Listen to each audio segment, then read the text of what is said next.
চলে যাব আমরা লীলা কথায়। তা চলুন যাই, আমরা সবাই যাব মধুময় শ্রীধাম বৃন্দাবনে, যেহেতু আজ আমাদের আস্বাদনের বিষয় বৃন্দাবন লীলা। তো মায়েরা উলুধ্বনি জানেন তো?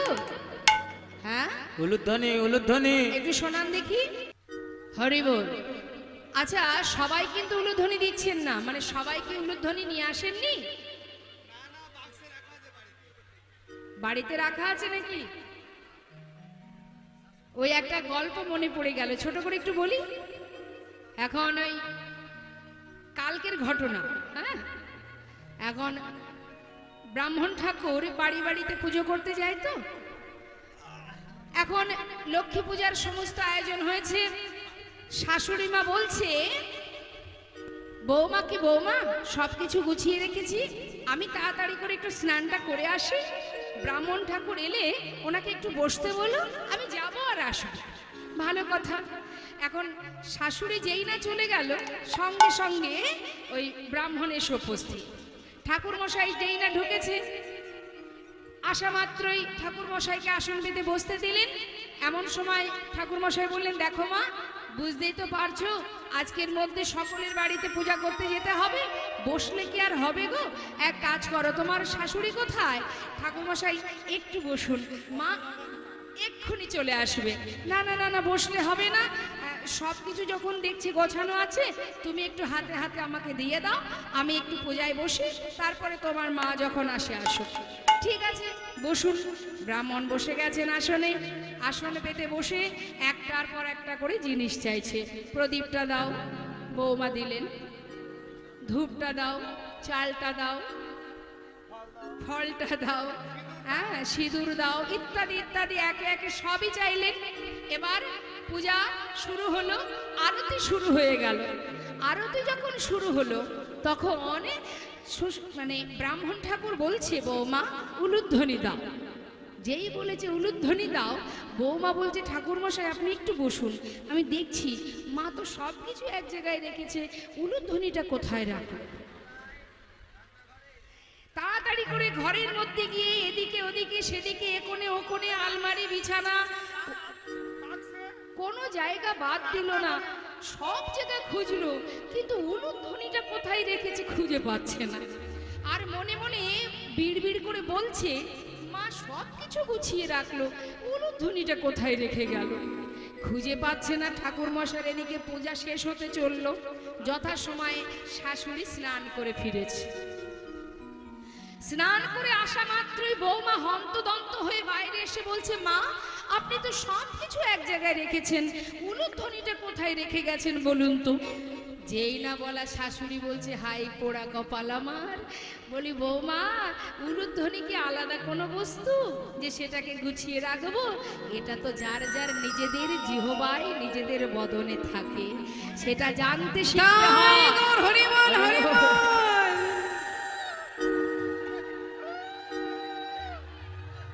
আগে থেকে জানা না থাকলে সময় মতো কিন্তু উলুধ্বনি দিতে পারবে না, পাওয়া যাবে না, আগে থেকে শিখে রাখতে হবে। হ্যাঁ, তা এখানে কে কে এনেছে একটু উলুধ্বনিটা একবার দেখা যায়। বাবা বাবা, যাক, এই তো উলুধ্বনি চলে এসেছে। হ্যাঁ, এবার দুটি বাহু তুলে প্রত্যেকে, মায়েরা এবং বাবারা দুটি বাহু তুলে জয়ধ্বনি হরিধ্বনি। হরি বল, হরি বল, হৃদয় গৌর হরি বল। চলুন যাই বৃন্দাবনে, বৃন্দাবন ধাম। আচ্ছা, বৃন্দাবনের রাজা কি? বাহ, খুব সুন্দর। রাধে বৃন্দাবন ধাম অপার, বলিয়ে জপে যা রাধে রাধে। সবাই মিলে দুটি হাত তালি দিয়ে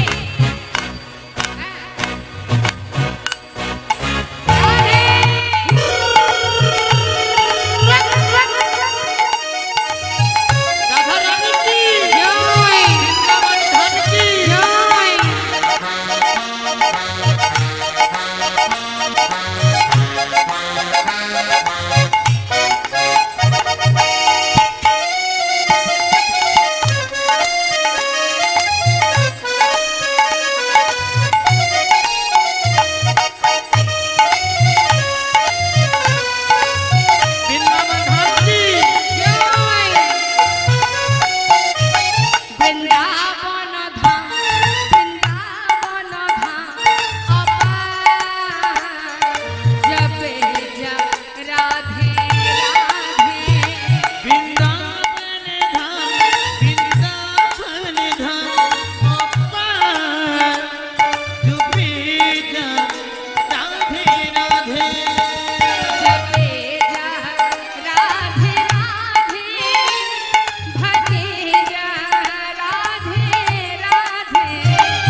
কথাটা কি বললেন বাবা? যদি রাধার ভজন করা যায়, যদি রাধার জপ করা যায়, রাধাকে ভালোবাসা যায়, রাধারানী হচ্ছেন আশ্রয় আর গোবিন্দ হলেন বিষয়। তো আশ্রয় যদি ঠিকঠাক করা যায়, বিষয় অনায়াসে পাওয়া যায়। কি যাই তো? যেমন মনে করুন বাজার থেকে যদি আপনি একটা কলগেট কেনেন, বাড়িতে এসে কলগেটের প্যাকেটটা খোলা মাত্রই কলগেটের সাথে একটা কি পাওয়া যায়? ব্রাশ তো চাননি, চেয়েছিলেন, কলগেটটা চেয়েছিলেন, তাহলে কলগেটের সঙ্গে ব্রাশ ফ্রি, অর্থাৎ রাধারানীর সঙ্গে গোবিন্দ ফ্রি। রাধা রাধা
রাধারানী এসেছিলেন বলেই আমার গোবিন্দ এসেছিলেন। নাহি হত নাহি হত কৃষ্ণায়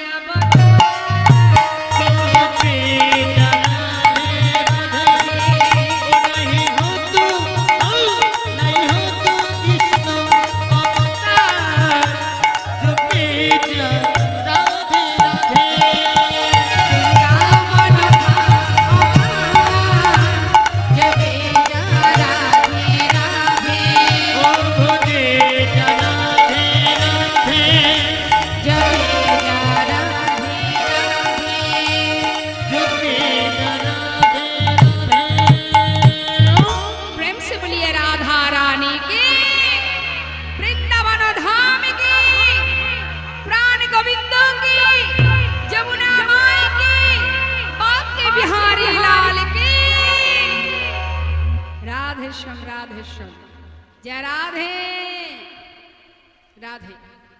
এলাম আমরা মধুময় সুধাম বৃন্দাবন। সুধাম বৃন্দাবনে ভগবান কৃষ্ণ নানাবিধ লীলা করেছেন আমাদের মতো জগৎজীবকে শিক্ষা দেওয়ার জন্য। কথা নয় মা, যে উদ্দেশ্য নিয়ে আপনাদের আশা সেদিকে লক্ষ্য রাখতে হবে, ধ্যান দিতে হবে। কথা বললে হবে না, সময় চলে যাবে, সময় কারোর জন্য বসে থাকে না। তাই কার হাতে কতটুকু সময় আছে আমরা জানি না। যে সময়টাকে সঠিক কাজে লাগাতে পারবে সেই তো অতি উত্তম হবে। তাই আজ দেখুন মধুময় বৃন্দাবনে ভগবান কৃষ্ণ তিনি তো খেলা করছেন মা, নানাবিধ খেলা। তো তিনি যে নানাবিধ খেলা খেলছেন, আজকে তিনি বনমাঝে গিয়ে সখাগণকে সঙ্গে করে নিয়ে খেলা করছেন। কিন্তু খেলা খেলতে খেলতে হঠাৎ সুবলের বদনটা দেখে তার রাধার কথা মনে পড়ে যায়। শ্রীমতী রাধারানী আর সুবল সখা এরা হলো জেঠতুতো খুড়তুতো ভাই বোন। এখন ভাই বোনের একটু মুখের মিল থাকতেই পারে। সুবলের বদনটা এমনই বদন, ঠিক রাধারানীর মুখের সঙ্গে তার অনেকটাই মিল, যার কারণে সুবল মিলন একটি লীলা আছে। সুবলকে রাধা সাজিয়ে ঘরে রেখে, মানে যাবটে জটিলা ঘরে রেখে রাধারানী সুবল সেজে গোবিন্দের সঙ্গে দেখা করতে গিয়েছিল। আপনারা নিশ্চয়ই লীলাটা শুনেছেন। তাহলে কতটা মুখের মিল থাকলে তাকে রাধা সাজিয়ে ঘরে রাখা যায়, ওই বাদিনীর ঘরে। তাও তা মা, তাই সুবলকে দেখা মাত্রই গোবিন্দের যেই না রাধার কথা মনে পড়ে, আর কিন্তু গোবিন্দের খেলায় মন বসে না। আজও সেই একই অবস্থা। গোবিন্দ খেলা খেলতে খেলতে তারা ভালো লাগছে না। সবার সঙ্গে খেলা খেলতে খেলতে হঠাৎ সুবল সখাকে বলছে, ভাই তোর বদন দেখা মাত্রই আমার রাধার কথা মনে পড়ে গেল। সুবল, কেউ জানুক বা না জানুক তুই তো জানিস, কারণ তুই আমার অন্তরঙ্গ সখা। সুবল সখা দুটি রসের সখা। গোবিন্দের দুটো রসের সখা হলো সুবল। এক সখ্য প্রেমের সখা, সখ্য রসের, আর এক হলো মধুর রসের সখা। অর্থাৎ শ্রীমতী রাধারানীর সঙ্গে গোবিন্দের যে মধুর প্রেম, এই কথা কিন্তু সব সুবল জানে। তাই মধুর রসের সখা হলো সুবল, আবার সখ্য প্রেমের সখা হলো সুবল। এখন সুবল সখা যেই না রাধার কথা বলেছে, গোবিন্দ সুবল বলছে, দেখ কানাই, এই কানাই, যখন তখন রাধাকে আনার কথা বললে কি করে আনবো রে? তাকে তো আনা সহজ কথা নয় ভাই। গোবিন্দ বললেন, দেখ সুবল, তুই যদি একটিবারের জন্য রাধাকে এনে দেখাস, আমি চিরতরে তোর চরণে দাস হয়ে পড়ে থাকবো। হরি বল। সঙ্গে সঙ্গে সুবল বলছে, এই কানাই, দাঁড়া দাঁড়া দাঁড়া, তুই যে অহরহ বলিস আমি রাধা দাস, রাধা দাস, রাধা দাস, তা যে একজনের দাস হয়ে পড়ে আছে সে অন্য আর একজনের দাস হবে কি করে? হ্যাঁ, আরে বাবা, সেখান থেকে যদি তোর এই দাসত্ব বৃত্তি থেকে মুক্তি পাস, তবেই তো আমার দাস হতে পারবি। কানাই, আমার দাস হওয়ার কোনো দরকার নেই, শুধু তোর কাছে আমার একটা নিবেদন, আমি যেন যুগে যুগে তোর সখা হয়ে থাকতে পারি। তাই গৌর হরি বল, হরি বল। তা ভাই, একটিবার তাহলে রাধারানীকে এনে দেখা।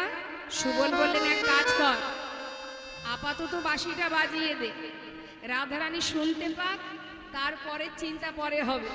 তুই আর দেরি না করে মুরলীর ধ্বনি কর, বংশীর ধ্বনি কর। সঙ্গে সঙ্গে আমার গোবিন্দ বংশীর ধ্বনি করলেন। বৈষ্ণব মহাজন পদাবলিতে বললেন, দেখো খেলা রসে ছিল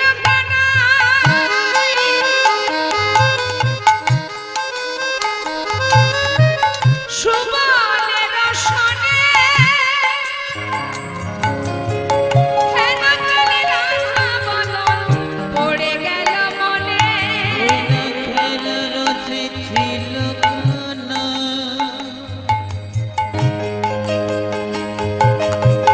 সুবলের সনে,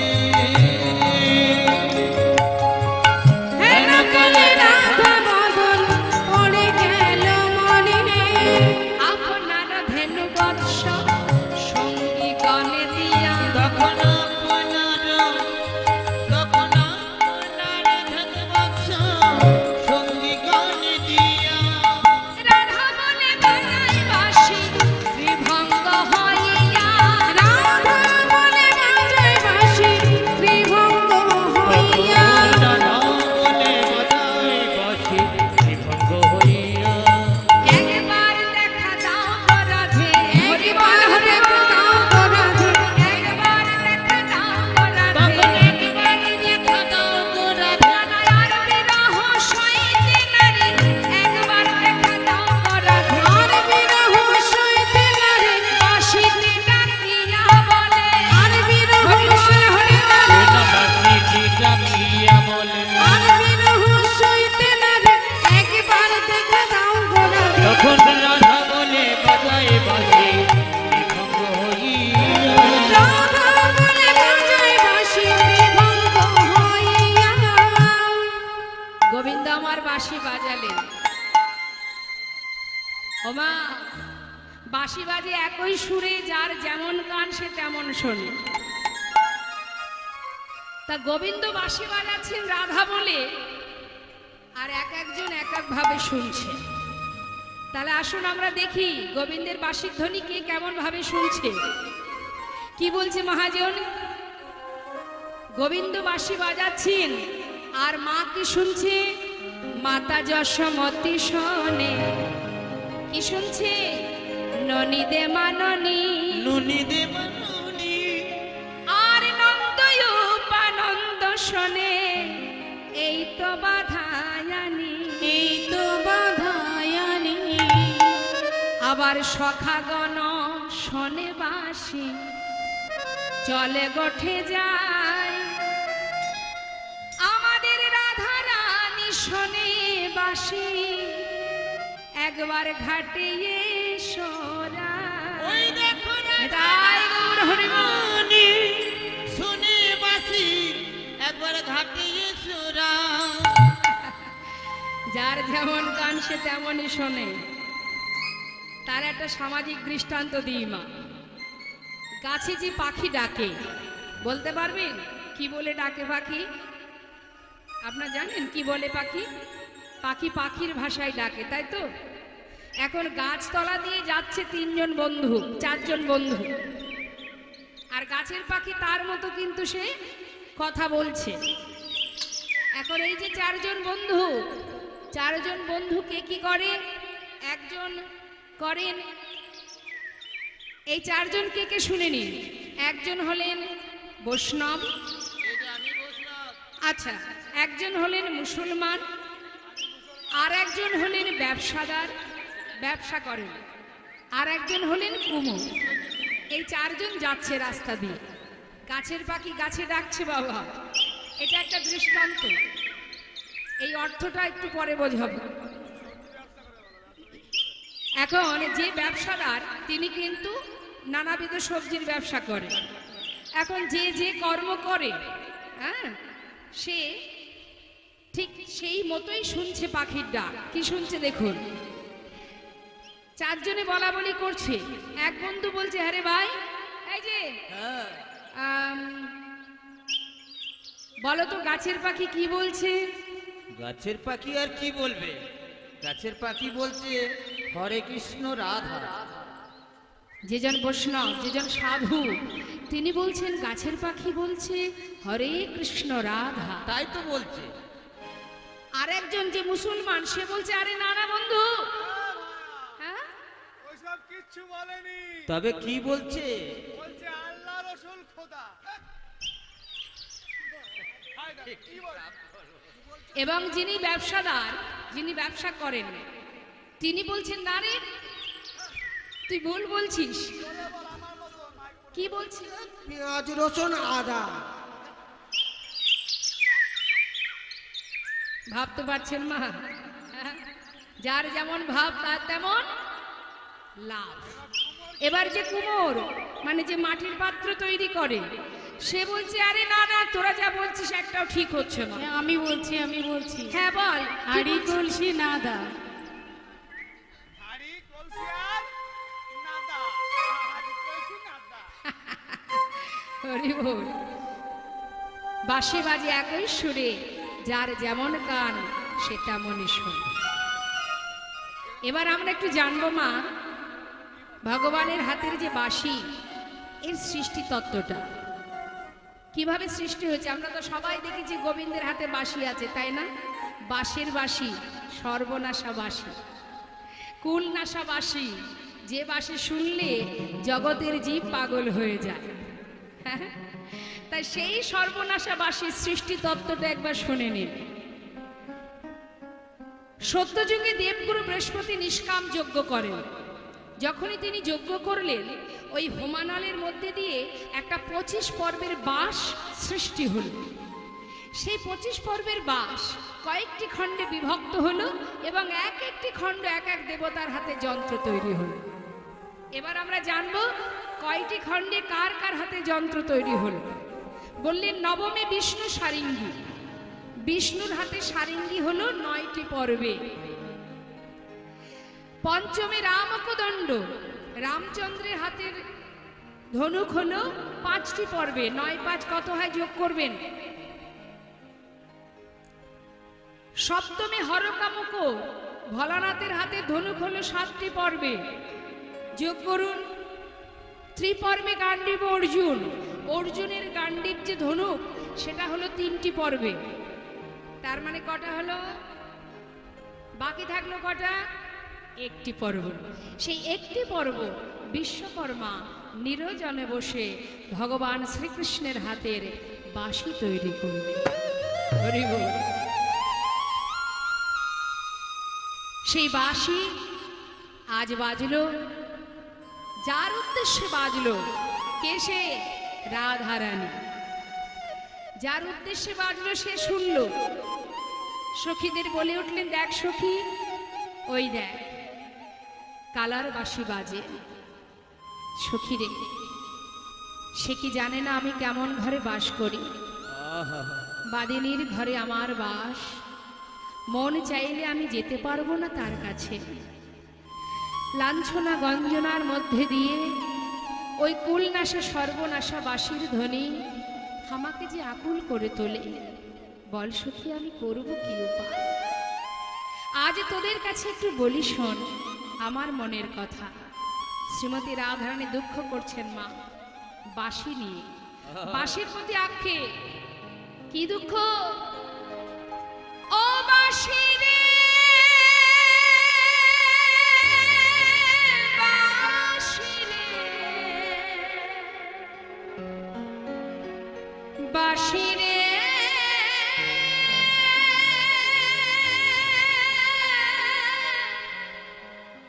ও বাঁশি রে।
দেখুন, যার নাম চাঁদ কাজী সাহেব, কত সুন্দর এই পদটি তিনি লিপিবদ্ধ করলেন। কি বলছেন? সখীরে, ওই কুলনাশাবাসী কখন বাজে জানিস? শোন, আমি যখন বৈশা থাকি ওই গুরুজনার মাঝে ওই না আমি যখন পয়সা থাকি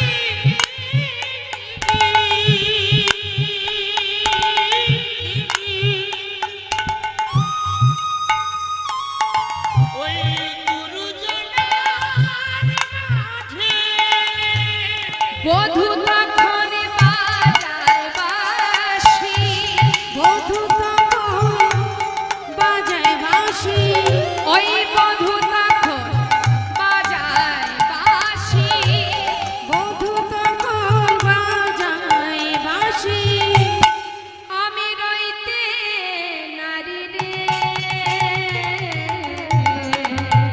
ও বাঁশি, হরি বল হরি বল নাই হরি বল। বাঁশি বাজাতে জানো না, বাঁশি রে বাজাতে জানো না। কি বললেন মা? গুরুজনের মাঝে যখন আমি থাকি তখন ওই সর্বনাশাবাসী বাজে। যদি তার সন্ধান পেতাম ঝাড়ে মূলে উপাড়িয়া সাগরে ভাসিয়ে দিতাম। শ্রীমতী রাধারানী দুঃখ করছে, আর এদিকে সুবল সখা বলছে, এই কানাই, এই কানাই, হ্যাঁ বল না বল। এক কাজ কর, আমাদের যে বনের মাঝে মা আছেন, মাকে একবার স্মরণ কর। মা যোগমায়া যোগেশ্বরী, মা যোগমায়া যোগেশ্বরী, মাকে স্মরণ কর। মাই পারবে তোর মনোবাঞ্ছা পূর্ণ করতে। লীলার সহায়কারিণী যোগমায়া যোগেশ্বরী জয়নিতা। প্রতিটা লীলার মধ্যে দেখবেন ভগবান মা যোগমায়াকে স্মরণ করেছেন, স্মরণ করে লীলা করেছেন। এই যে মা যোগমায়া, ইনি কে? প্রভু আসার সাথে সাথে তিনি তার আগে এসেছেন। মা গোবিন্দ যখন, ভগবান কৃষ্ণ যখন এই কংস কারাগারে মাতৃগর্ভ থেকে ভূমিষ্ঠ হলেন, ঠিক তার আগে আহা এই যে যোগমায়া ভগবানের শক্তি, যিনি অন্তরঙ্গ শক্তি, আর বহিরঙ্গ শক্তি হলো মহামায়া। অর্থাৎ এই যে মা দুর্গার পূজা হলো, ইনি হলেন মহামায়া, আর অন্তরঙ্গ শক্তি হলেন যোগমায়া, যিনি কংসের হাত থেকে উঠে গিয়ে উপরে দাঁড়িয়ে কংসকে বলেছিল, রে কংস, তোমারে বধিবে যে গোকুলে বাড়িছে সে। ইনি হলেন সেই যোগমায়া যোগেশ্বরী, লীলার সহায়কারিণী। বিলম্ব না করে ভগবান সুবলের কথা মতো যোগমায়াকে স্মরণ করলেন। মা যোগমায়া যোগেশ্বরী, তিনি মায়ের গোবিন্দের আদেশ মতো তার সম্মুখে আসছেন। মা তা স্মরণ করছেন। আমরাও এই সময় একটু মায়ের একটা গান শুনে নিই। যেহেতু মা কিছুদিনের জন্য, মাত্র কয়েকদিনের জন্য এসেছিলেন, আবারও 1 বছর পর মার দেখা পাবো, তো আসুন একবার একটা মায়ের গান আমরা শুনে নিই। হরি বল। মা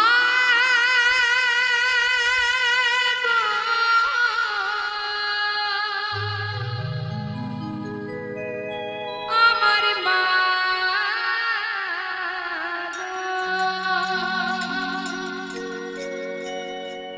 বিশ্বরূপিণী তুমি মা, ওগো মা বিশ্বরূপিণী তুমি মা। আমার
পারে সন্তানের জন্য নিজের সুখ বঞ্চিত করতে। একমাত্র মাই পারে সন্তানের সুখের জন্য নিজের সুখ দূরীভূত করতে। দেখুন, যে মা হন সেই সন্তানকে রক্ষা করতে পারেন যিনি আমাদের যোগ মায়া, যিনি মহামায়া, যিনি আমাদের মতো জগৎজীবকে রক্ষা করার জন্য তিনি এসেছিলেন, দুষ্টদের নাশ করার জন্য, অসুরকে বধ করে সাধুদের পরিত্রাণ করতে। শুধু মা নয়, যিনি কিনা করুণাময় আমার গৌর সুন্দর, শুধু এক যুগে নয়, শাস্ত্রে বললেন যদা যদা হি ধর্মস্য গ্লানি ভবতি ভারত অভ্যুত্থানং ধর্মস্য তদাত্মানং সৃজমহম পরিত্রাণং সাধুনাং বিনাশায় চ দুষ্কৃতম ধর্ম সংস্থাপনার্থায় সম্ভবামি যুগে যুগে। তিনি দুষ্ট নাশ করতে, সাধুদের পরিত্রাণ করতে যেমন যুগে যুগে এসেছেন, মাও তেমন অসুরকে বধ করে সকল জীবকে রক্ষা করতে এসেছেন। তাই বলছি মা সর্বমঙ্গলে সব দুঃখ